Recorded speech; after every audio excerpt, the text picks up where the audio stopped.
ॲथरच्या दमदार स्कूटर्स आता कुडाळमध्ये ॲथर 450 आणि ॲथर रिस्टा. आजच भेट द्या Ather showroom, Mumbai Goa highway, Kudal, hotel spice कोकणच्या समोर. संपर्क 9730 10 64 77. गेली 4 वर्ष सातत्यानं शेतकरी नुकसानीत आहे. आंबा काजू उत्पादक शेतकऱ्यांकडे शासनाचं लक्ष नाही. कोकणातील शेतकरी आत्महत्या करत नाहीत याचा अर्थ शेतकरी श्रीमंत आहे असा नाही. आंबा आणि काजूवरच शेतकऱ्यांचं आर्थिक बजेट असतं. यामुळे शासनानं तात्काळ नुकसान भरपाई द्यावी, शेतकऱ्यांचा अंत पाहू नये असा इशारा ज्येष्ठ नेते MK गावडे यांनी दिला. आंबा व काजू याचं झालेल्या नुकसानाबाबत आज शेतकऱ्यांनी धडक मोर्चा तहसील कार्यालय असेल, कृषी विभाग असेल याच्यावर काढलेला आहे. वेंगुर्ला ST स्टँडपासून या ठिकाणी आंदोलनाच्या ठिकाणी आज मोर्चा काढून जवळजवळ हजारो शेतकरी या मोर्चात सहभागी झालेले होते. नेमकं कशासाठी मोर्चा होता आणि याबाबत काय शेतकऱ्यांनी शासनाला अल्टिमेटम दिला आहे आपण जाणून घेऊ. आपल्यासोबत आहेत जे या मोर्चाचं नेतृत्व करणारे MK गावडे आपल्यासोबत आहेत. गावडे साहेब, काय सांगाल, कशा पद्धतीने आजचा हा मोर्चा होता आणि शासनाला काय अल्टिमेटम दिला गेला?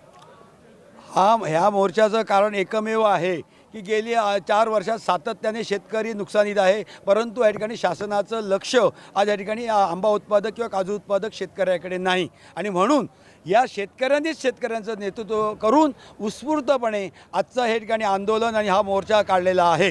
कारण शासनाने आता तरी शेतकरी नेस्तनाबूत झाल्यानंतर तरी या ठिकाणी आज कोकणाकडे पाहावं. प्रत्येक वेळी या ठिकाणी आज भूकबळी असेल किंवा या ठिकाणी लोक या ठिकाणी आज आत्महत्या करतात. कोकणातला शेतकरी आत्महत्या करत नाही याचा अर्थ तो या ठिकाणी आज सुखी नाही आहे. तो या ठिकाणी आज आत्महत्या करत नाही याचा अर्थ तो श्रीमंत नाही आहे. त्याची पूर्ण इकॉनॉमी, त्याचं पूर्ण बजेट हे आंबा आणि काजूवरच असतं आणि आज त्याच्याकडे त्याच्यातलं काही नाही. झिरो झालेलं आहे.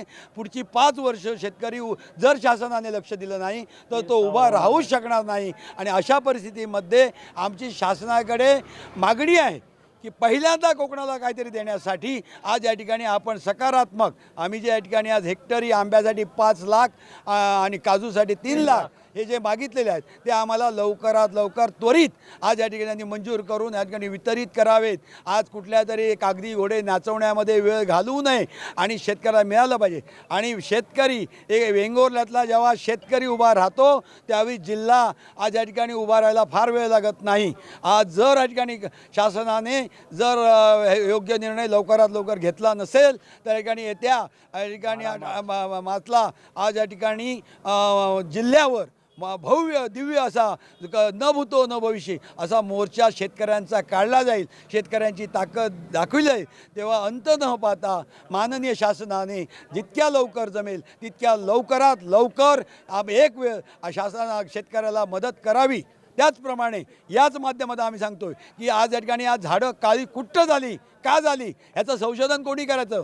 शेतकऱ्या ठिकाणी आज आपल्याकडे डॉक्टर बाळासाहेब सावंत कृषी विद्यापीठ आहे. यांनी काय संशोधन केलं, याच्यातनं काय मार्ग आम्हाला मिळाला तो आजही समजत नाही.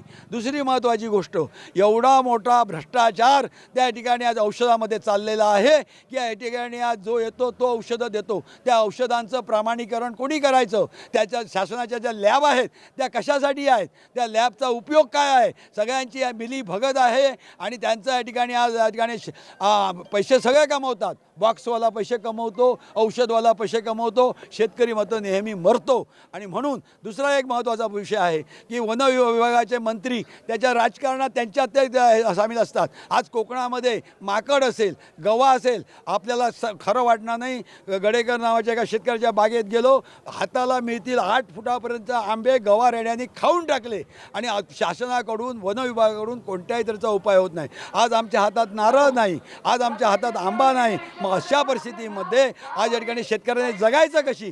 आमच्या कोकणातल्याही शेतकऱ्यांनी आत्महत्या करावी अशी काही शासनाचं हे आहे का? तर माझं म्हणणं आहे की कोकणातल्या सगळ्या आमदारांनी एकूण एक मुंबईमध्ये असतील किंवा ह्या 5 जिल्ह्यातले असतील या सर्व आमदारांनी एकत्रितपणे विधान भवनामध्ये आवाज उठवला पाहिजे आणि शेतकऱ्याला लवकरात लवकर या ठिकाणी आज नुकसान भरपाई मिळवून दिली पाहिजे अशी आमची मागणी आहे.